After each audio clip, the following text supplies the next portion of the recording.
임원이 자기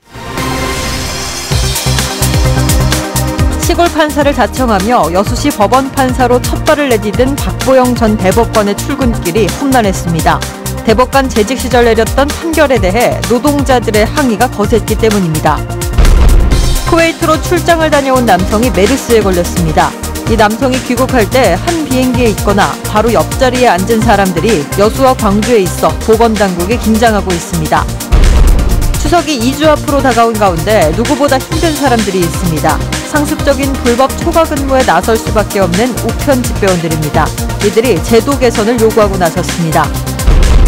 광양제철소 냉연 제품 생산 공장이 조업 30년을 맞았습니다. 지금까지 생산된 철강 제품만 1억 8,200만 톤에 이릅니다. 시청자 여러분, 안녕하십니까? 여수 MBC 뉴스데스크입니다. 시골 판사를 자청해 화제가 된 박보영 전 대법관이 오늘 여수시 법원에 첫 출근했습니다.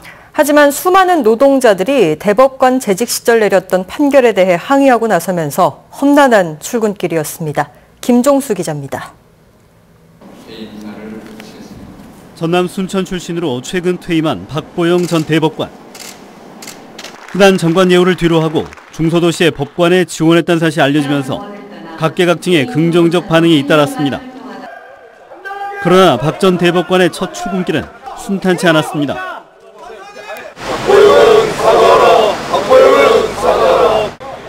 최근 양승태 대법원의 재판 거래 문건이 공개돼 지난 6년 동안에 이루어진 박 전 대법관의 일부 판결을 바라보는 시선이 곱지 않기 때문입니다. 특히 1, 2심을 뒤집고 쌍용차의 정리해고 무효 소송을 기각한 사실이 알려지면서 노동자들은 정확한 해명과 사과를 촉구했습니다. 정말 쌍용자동차 이 판결이 양승태 사법농단과 아무런 관련이 없는지 또는 왜 쌍용차 정리해고 판결을 그렇게 내렸는지에 대해서 확인하고 싶어서. 특히 당시 판결로 해고 노동자와 가족 30명이 스스로 목숨을 끊었다며 판결의 보편 타당한 이유를 설명하라고 주장했습니다. 철도 노조원들도 항의하기는 마찬가지입니다. 지난 2009년 철도노조 파업과 관련해 1, 2심에서 무죄 판결을 받았지만 박보영 전 대법관이 이 사건을 파기환송하면서 노동자들이 큰 타격을 입었다는 겁니다. 10년 넘게 복직을 못했고요.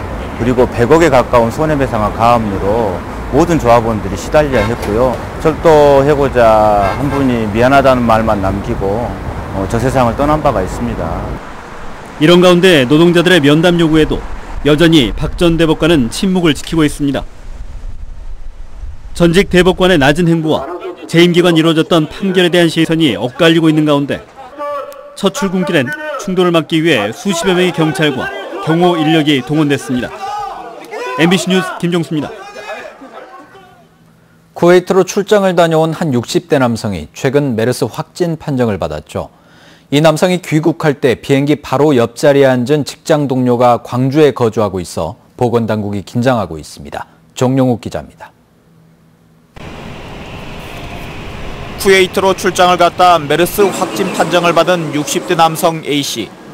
그가 탔던 비행기 옆좌석에는 직장 동료인 B씨가 앉아 있었습니다. 밀접 접촉자 가운데서도 가장 고위험군이라고 할 수 있는 B씨가 광주에 거주하고 있습니다.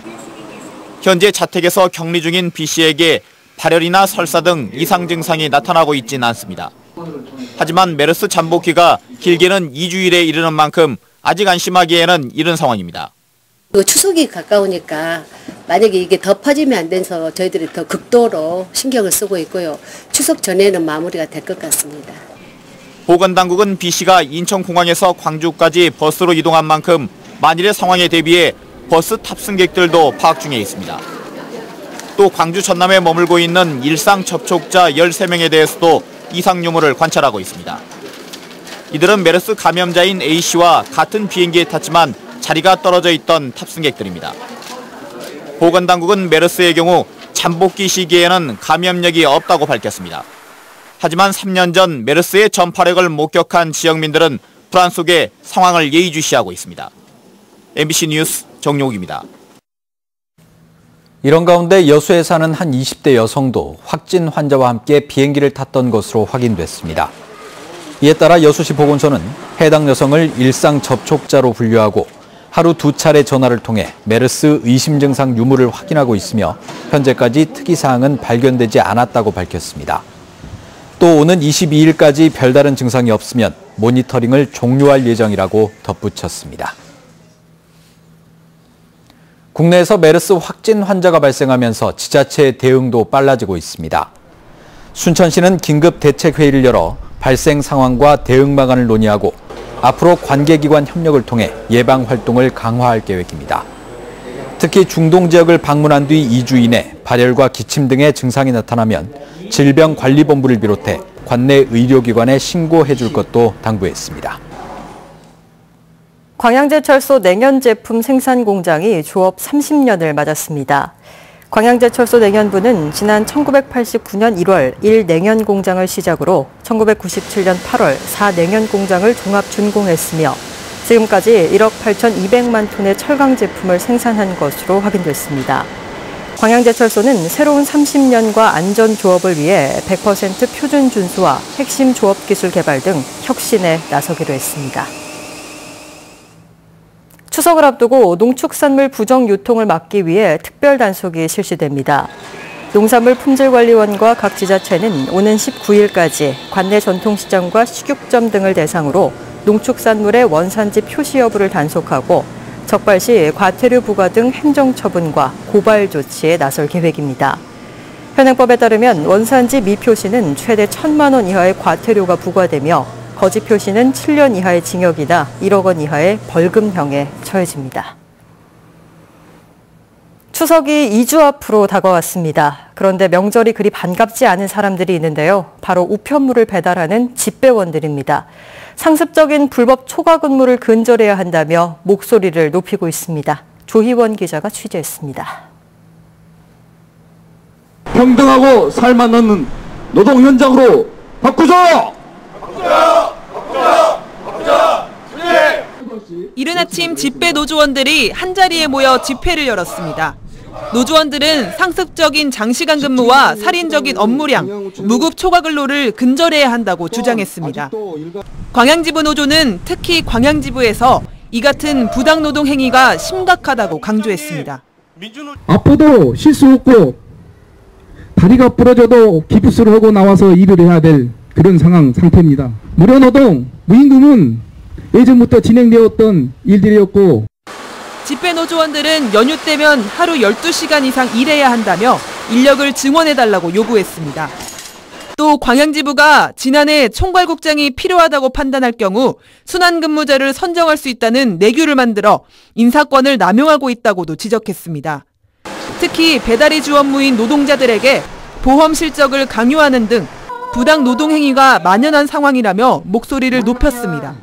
평균적으로 15건, 20건씩 하죠. 1인당 집배원들. 그래야만이 저희들이 연말 가서 경영평가에 보증급을 받아서 상여금을 많이 받기 때문에. 광양우체국은 노조 주장에 대한 의견을 묻는 기자의 질문에 언론과 인터뷰를 한 사례가 없다며 답변을 거부했습니다. 지난해 우정사업본부 노사협의로 출범한 집배원 노동조건 개선 기획추진단은 벌써 1년째 권고안을 내놓지 못하고 있습니다.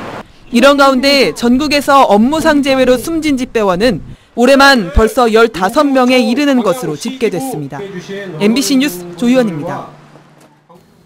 세계 어업권 정책을 논의하는 국제회의가 오늘 여수에서 막을 올렸습니다. 오는 14일까지 진행되는 이번 회의에는 UN 식량농업기구 회원국 등 40여 개 나라에서 전문가 250여 명이 참여해 어업권 관리 정책 등을 논의합니다. 한편 해수부는 어업권 표준화를 위해 지난 2016년 식량농업기구의 회의 개최를 제안했습니다.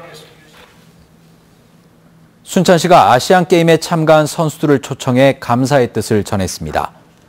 순천시는 오늘 아시안게임에서 메달을 획득한 양궁의 이은경, 정구 김동훈, 유도 박다솔 선수에게 격려금을 전달하고 앞으로 선수들을 적극적으로 지원하겠다고 밝혔습니다. 이번 아시안게임에서 순천시청 소속 선수들은 금메달 2개를 포함해 모두 4개의 메달을 획득했습니다. 지역 봉사단체가 관내 청소년들을 돕기 위해 기금 마련에 나섰습니다. 라이언스 전남 동부지구는 오늘 순천 레이스힐크 컨트리클럽에서 회원 300여 명이 참석한 가운데 친선 골프 대회를 열고 참가비를 토대로 기금을 마련해 청소년 봉사상 개최에 사용할 예정입니다. 올해 청소년 봉사상은 오는 11월 23일 개최되며 의미 있는 봉사활동을 펼친 단체와 개인 등에게 시상금이 수여됩니다. 갓 태어난 영아가 화상을 입고 숨져 경찰이 부모를 조사하고 있습니다. 전남지방경찰청에 따르면 오늘 낮 12시 30분쯤 여수시 광무동의 한 병원에서 온몸에 화상을 입은 영아가 숨진 채 실려왔습니다. 경찰 조사에서 20대 부부는 아기를 목욕시키다 실수로 화상을 입게 했다고 진술한 것으로 알려졌습니다. 경찰은 부부가 화상을 입은 아기를 방치했던 것으로 보고 정확한 경위를 조사하고 있습니다. 여순사건이라는 명칭을 공식적으로 사용하는 조례 개정안이 여수시의회 상임위원회를 통과했습니다. 여수시의회 기획행정위원회는 오늘 조례의 이름에 여순사건을 명시하고 평화공원 조성 사업을 추가하는 내용의 여수순천 1019 사건 조례 개정안을 통과시켰습니다. 해당 개정안은 오는 18일 본회의에서 최종 심의, 의결될 예정입니다. 오늘 오전 10시쯤 여수시 오동도 인근 해상에서 방제훈련을 하던 여수해경 소속 직원이 숨졌습니다. 여수해양경찰서에 따르면 서해청 주관으로 해상 종합훈련을 하던 450톤급 방제정에서 해경 소속 57살 박모 주무관이 다리를 심하게 다쳐 병원으로 옮겨져 치료를 받았지만 결국 숨졌습니다. 해경은 승선원 등을 상대로 정확한 사고 경위를 조사하고 있습니다. 전라남도가 내년도 신규 농산 어촌 개발 사업 공모에서 7개 분야 100개 지구가 선정돼 1,375억 원의 사업비를 확보했습니다. 이번에 선정된 사업은 농촌 중심지 활성화 2개 지구 300억 원과 기초생활 거점 16개 지구 640억 원, 마을 만들기 66개 지구 360억 원 등이며 농촌 공간의 효율적, 입체적인 개발을 통해 개선하기 위한 사업들입니다.